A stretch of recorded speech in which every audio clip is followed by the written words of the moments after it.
Joining us on the show, we have director IRVING FRANCO and actor David Duchovny. I see David Duchovny in our green room here. David, Oops, are you there? Yeah. Are you there? I'm trying to turn my camera around. Okay. It's all good, sir. Well, it's all good. You guys just won't do Zoom, you know, so we gotta deal with what you're dealing with here. So okay, cool. It's not turning around, so I'm gonna I wonder what I can do. No, I'm on an iPad. Oh, you're on an iPad. Oh yeah, just gotta Just flip it. Something just physically. There you go. There we go. Yeah, it's good. Perfect. We see you perfect. Yes, but it's frozen in a very unflattering shot. Of oh no!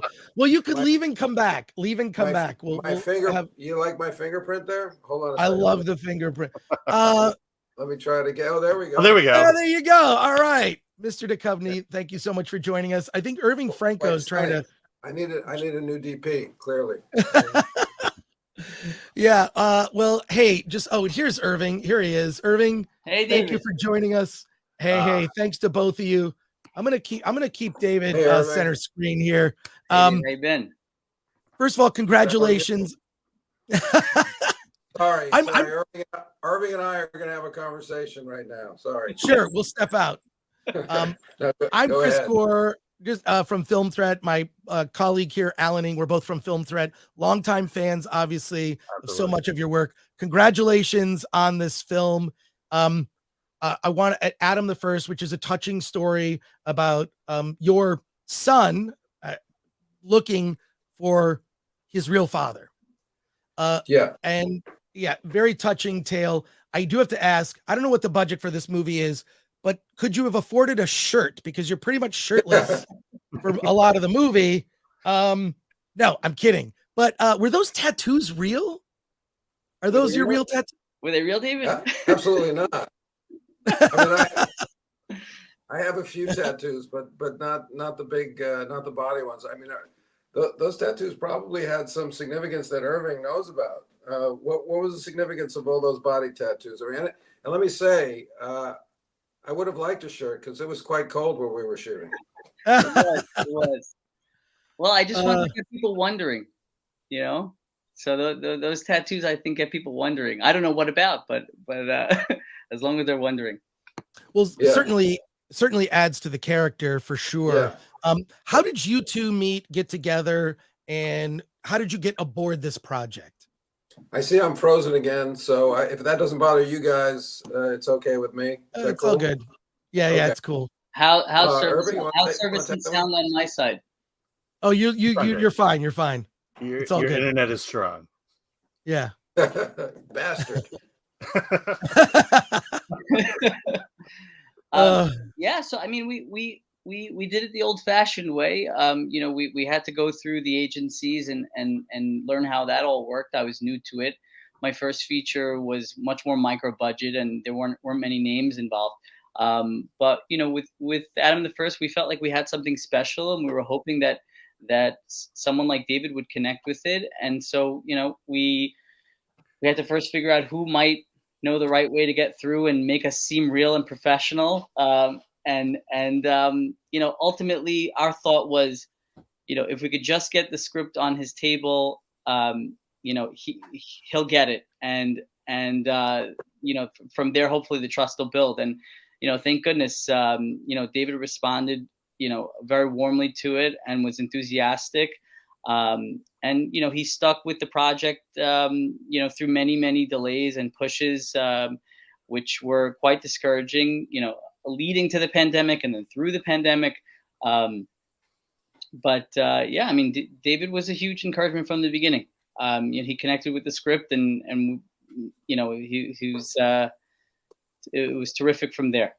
That's thanks, IRVING. Now you're looking at a shot of a lamp and my mother from a long time ago, and a friend of mine who was a grip on Californication. So I'm sorry, nice. I can't swing it back. I tried. So all you got is my voice. But yes, the script came to me as Irving said, and you know what I immediately recognized, it wasn't really like other scripts that I've read or gotten. It was very unique and had its own. Irving had his own voice, you know, and that remained true through the shooting of it. Irving was really pursuing his own vision, which I really appreciate, you know, more and more as we have entered into, you know, the Netflixification of the world. Somebody really coming to it very, very personal, very, very idiosyncratic voice, which he maintained as a shooter as well as a director. And I thought there was something biblical about it that I really liked. There was something archetypical about it. You know, I wouldn't quite call it a realism, but it was like a heightened realism. It was like almost like a, you know, mythological realism, and I responded to that. I love hearing that. Thank you, David. Yeah, well, I mean, streaming. wrote it, so thank you. We've got a lot of questions in the chat. Got about 600 people watching us live at the moment. So if you don't mind taking questions, I wish I could. My camera worked. I'm sorry about that. Is there anything I can do? Flip it around. Actually, physically flip the iPad if you can. But all right. This could be the end of the world. Hold on. let's give it a shot. But a lot of questions for you, David. So if you don't mind, do you see Caleb, me? we can't see you, but it's all good. We can hear you fine. Great. We can hear you fine. All right. So Caleb Okay. Chacelli asks, watched X-Files with my late father, who was a huge fan. I was probably too young. In school, I tried at inventing paranormal stuff to investigate with my friends. What was your favorite season and episode as Fox Mulder? Well, we were just like you and your friends. We were just inventing paranormal stuff to investigate ourselves. You know, that's what the show was. You know, it wasn't based in any kind of. I mean, I'm sure some of the stories were inspired by things, but you know, not. There were no real X-Files. What was the question? What was my favorite? Your favorite episode? Yeah. Oh, geez. If you have a favorite episode. I mean, I don't really have a favorite. You know, and I really enjoyed the scripts that Chris Carter wrote, that Darren Morgan wrote, and Vince Gilligan wrote. So there's probably 20 in there between them. I mean, Chris wrote way more than that, but I felt like those voices were really, really fun to portray. And also, like tomorrow, I'm giving an award to David Nutter at the DGA, and you know, we had great directors work on the show as well. David Nutter, Kim Manners, Rob Bowman, Chris Carter as well. So you know, I have so many fond memories, not just of the actual episodes, but you know, just my life at the time. You know, it becomes kind of your life when you're doing a show that's that difficult to shoot. Latino Slant asks for $4.99. David, longtime fan, serious question. Are you familiar with the magazine Hella? I'm familiar with Hello. I'm not as familiar with Hella. Tell me something about it. I don't know. I don't know. Are you? Sorry. I actually want to ask Irving a question, but regarding Adam the First, I described it as kind of coming of age Homer's Odyssey. What was the inspiration behind the story? Yeah, I really appreciate you saying that. Thank you. I mean, and I would say, you know, my first film was kind of a high school romance, and my thinking was, if I could just take that 80s genre, high school genre, and find a way to tell it in the style of the auteur filmmakers that I loved, and with a personal element, dealing with a lot of my own insecurities and questions and things, maybe I'll find that balance between something you've seen a million times, but something you've never seen before, something that feels timeless and classic and universal, but at the same time feels very much signature to one person's artistic personality. And with my second film, Adam the First, I wanted to continue in that vein. And I said, where, you know, let's jump into another genre. I said, let's do the road thing. Let's do a hero's journey, which is as old as time. You know, you're taking it from antiquity. But let's do it in a way where I get to inject my own personal questions and idiosyncrasies, like Dave said, into it so that we can find this strange balance between, just like you said, something that feels as old as myth itself, but very fresh and strange and unique to me, and hopefully that makes it interesting. That was the goal. So when you said that in the article, I really appreciate it. More questions just coming in. I can't keep up here. Jimmy Francis asks, for David, for many of us, you have been such an icon within the paranormal genre. If not too personal a question, what are your personal views on the paranormal? Do you have views on it yourself? I mean, not as profound as people want them to be. You know, Right. I'm eternally disappointing people with my answer to that question. But you know, I'd love to make people happy and say that I was Fox Mulder. But I'm interested in spiritual things as well, and I guess that's somewhat paranormal. And I feel like that's kind of, to bring it back to the movie at hand, that's kind of what Irving is dealing with here. When I say biblical or mythological, I feel like he's dealing, and it's a very spiritual movie in a way. I don't know if it's religious in any particular sense, but it's very spiritual. So I'd like to add Adam the First into my paranormal oeuvre. The nerd far away says, hail, Mr. Duchovny, who is your favorite author? Well, hail yourself. I have many favorite authors. It's hard to pick a favorite.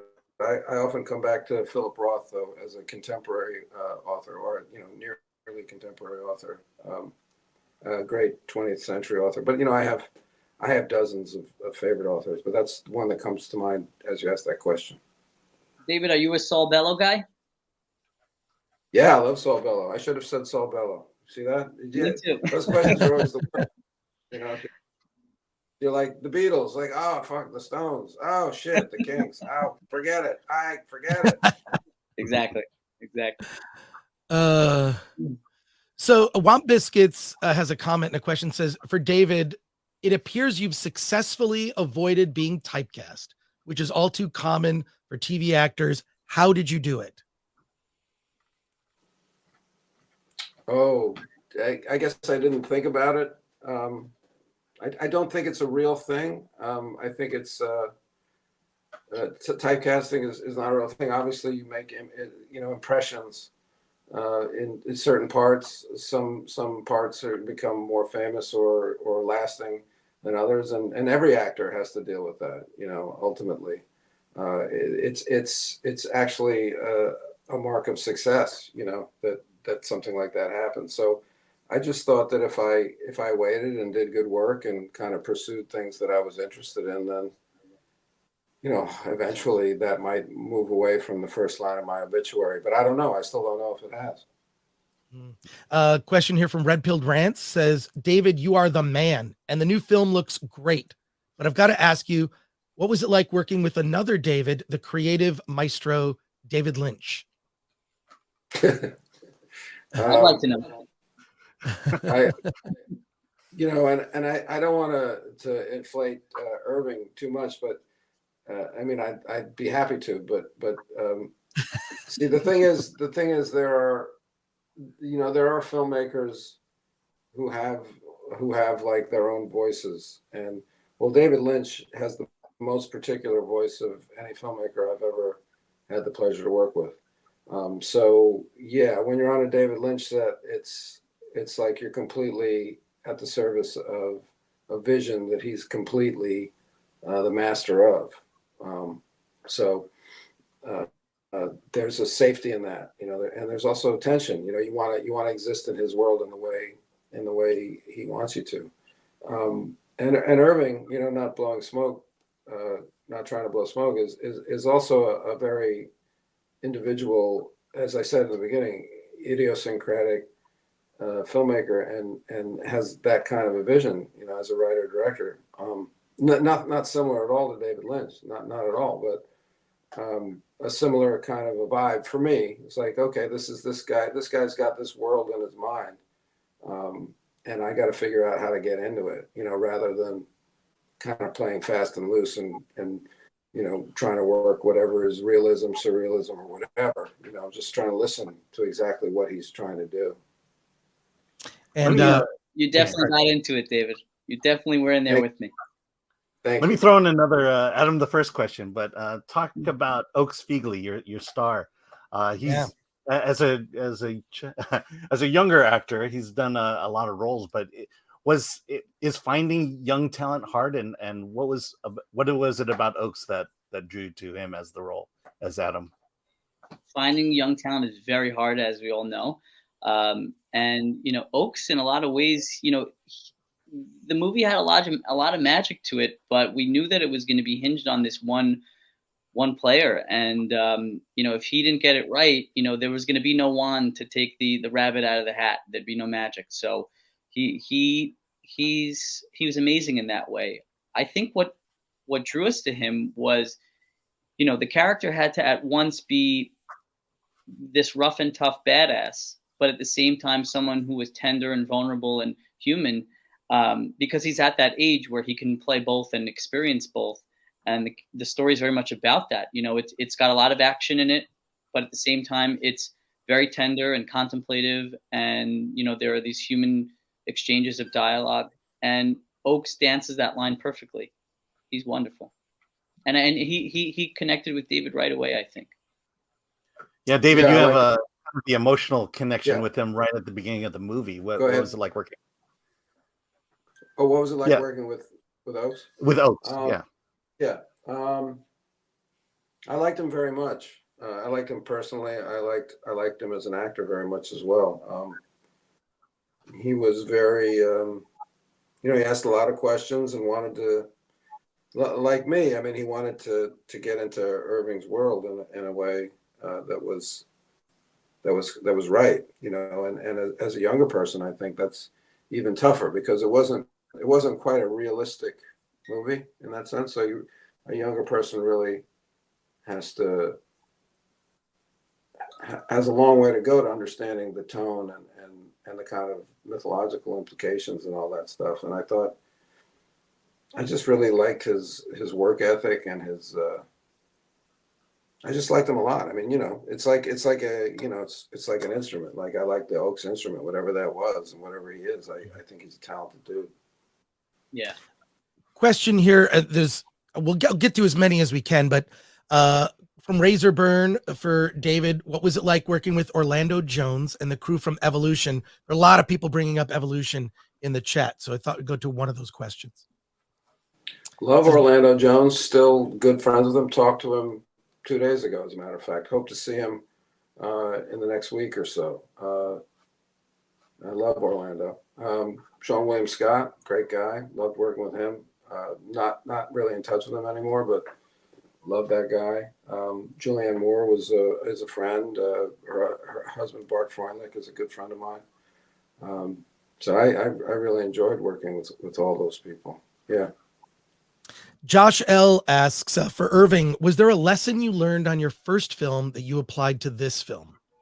Hey, that's a good question. Yeah. Patience. A lot of these dreams take a long time to give birth to, not only on the development side, but, getting these films greenlit is really tough.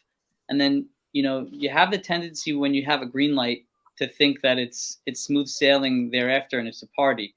But you find that, there are so many obstacles during production and so many frustrating, tedious delays in post-production that, patience becomes I think the recurring theme of the whole thing. I think that's the difference of getting it done or not. If you're impatient, the dream is not going to come true.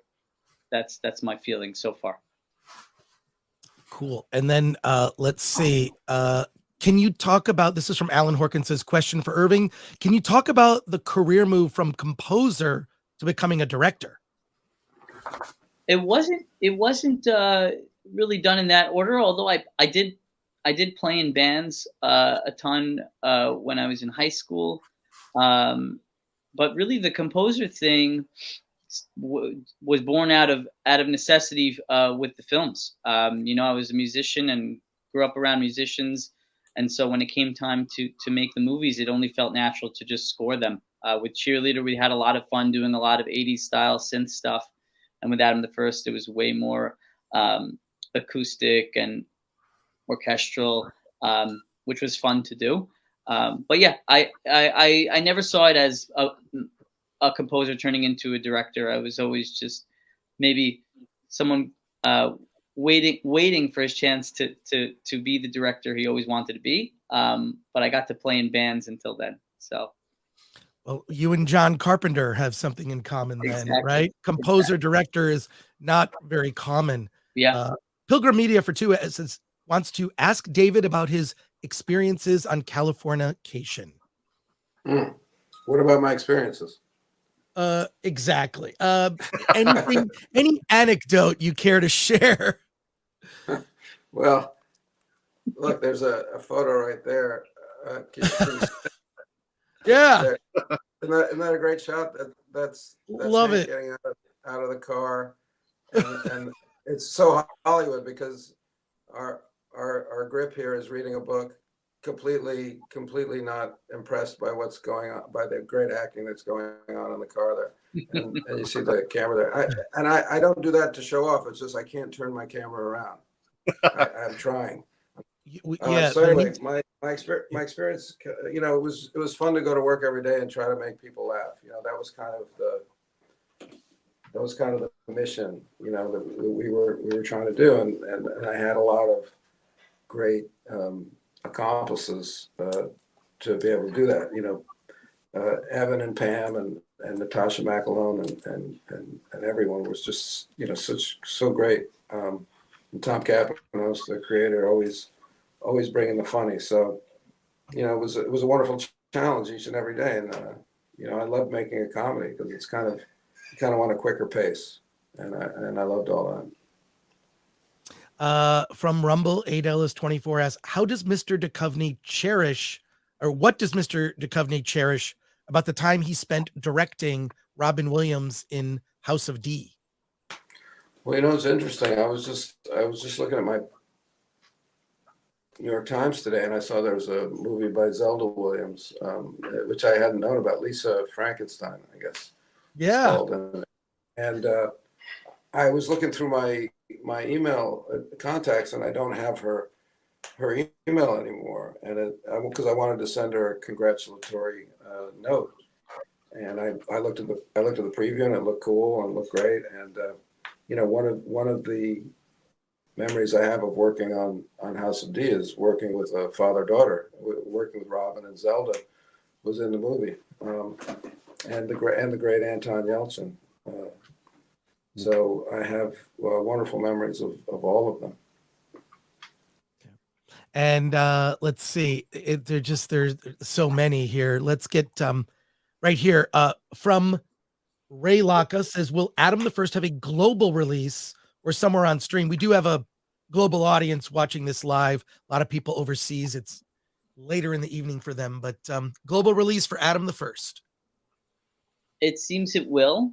The question is what the timeline is looking like, but there does seem to be some international footing, which we're excited about. So stay tuned. All right, that's good to hear. There's a Rumble chat question. Okay, can you read it? Yeah. From Caveat Ties for $2. How do you go about assembling an entire team for a production, like the little guys such as set builders and such? I believe that's so that's for me. Okay. Yeah, I mean, it's like that saying, you know, you can eat a Buick if you grind it into teaspoons. You just if you're seeing a movie as a mountain, you're never going to get over it. But if you break it into little bites, it's something that you can certainly overcome. And so, well, first off, they're not the little guys; they're huge guys. Those who built sets and are working in those departments. But I do know what you mean. You know, it's important to find a producer that really believes in what you're doing. And that from there, you find production managers and line producers. And they're in touch with those networks, and I'd say if you're making an indie, fine, and you're the creative type who's a great writer director, find someone who's logistically oriented and plugged into a lot of the independent crews. That's what they can bring to the table. They're usually, your first stop is finding a good line producer or production manager online, and from there it should flow. And CD Stein 69 asks, statement and a question for David. Love all your work and the fact that you're just as good in any genre of films or shows. What was it like working in a rom-com with Carol O'Connor and Robert Loggia? That's Return to Me they're referring to, and that was written and directed, written by Bonnie Hunt and Don Lake, and directed by Bonnie Hunt. And I think Bonnie Hunt is such a talented writer director, and I hope she has more films in her. I've wanted more out of Bonnie forever. Working with Carol and Robert, I didn't work that much with them. Minnie Driver worked more. That was kind of that world over there. But I worked a little bit with them. I mean, it was fantastic. I mean, they're just amazing actors. I don't know what else to say about it. It was an honor. And question for Irving. So I don't know how long we have you for, so we're just going to keep throwing questions so you kick us out. David's got real stuff going on. Oh, he does. Okay. I can hang maybe one last question. I think you got all day. I think you got Irving all day.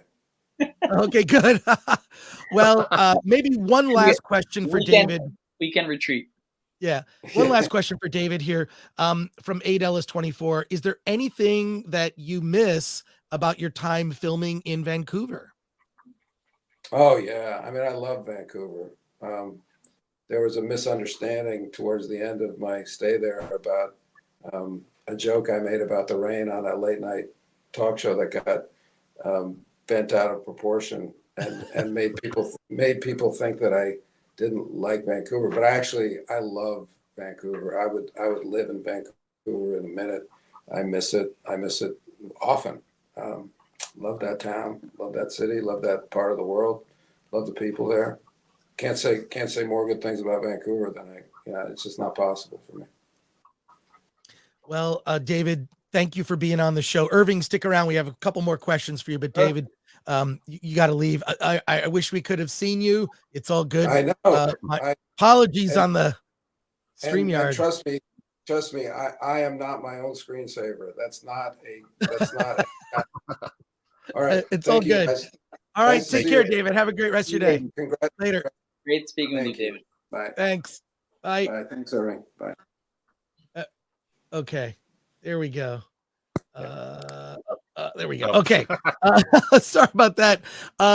Thank you, Irving, for sticking around for a couple more questions here. For Irving from 8 Ellis 24, whose idea was it to make the poster look vintage with additions of frayed edges and fold lines? So we went back and forth on that. The movie in general is a movie that I didn't want to have a specific period tied to it. I wanted to hit home that these are some themes and questions and ideas that are timeless and always going to be tied to the human experience. And so in production design and art direction throughout the film, I was always hitting home the idea that we wanted to remove anything that made it too period specific. So there were some elements from the 50s, 60s, 70s, 90s today, and anything that could be common between all of those I let in, but anything that would tie too specifically to a specific period I tried to avoid. So things like street signs and brands were certainly out.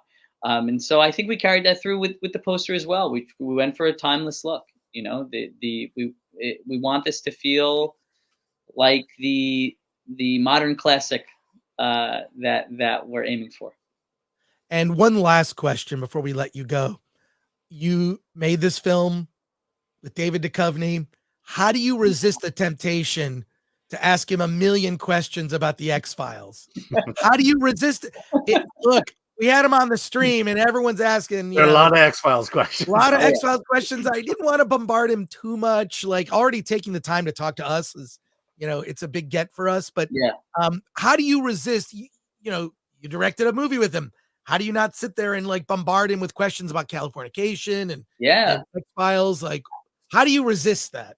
I think I have it easy because whenever we're hanging out, we're in the context of planning the movie and getting in the zone. And I know that if I ask anything that's outside of the world of story, I'm going to change up the vibe and the tone for everybody. And we're not going to get, we're not going to have an easy time capturing, the tone that we're going for. So I think that's what kept me from bringing up all the cool, fun stuff outside of the movie itself. Because I know the minute I go there, then no one feels like we're making a movie. We're just hanging out and having fun. And then we're out of the specific world we're trying to build. So it's in these settings, I'm curious to hear more about that stuff. But on the set, I think it's too dangerous to bring up all that other stuff because you get thrown out of the context and then everyone's acting weird. We don't know what film are we making. And then Latino Slant sent one last thing. Latino Slant sends in 199 and says, okay, Ice or Clued Bruckman. He was talking about a magazine called Hell A. I don't know. I don't know. Well, Polly, what are these? First of all, appreciate the super chat, but I don't know what any of that means. Clyde Brookman. In fact, no one does. No one does. Well, hey, we're going to end it there. But Irving, thank you so much for taking the time to talk to us today, for bringing David on. Tell us, is the film? It's coming to theaters, I believe, next week. Is that right? Yeah. And then we'll find out about streaming thereafter. And I think we're going to begin with maybe select theaters and then premiere, to a wider release thereafter. So we'll stay tuned. I'm curious to find out myself. Great. Well, have a great rest of your day. Great weekend. Congrats on the movie opening next week. Adam the First. Look for it. Irving, take care. Appreciate it. Same. Thank you so much, guys. This was fun. Thank you.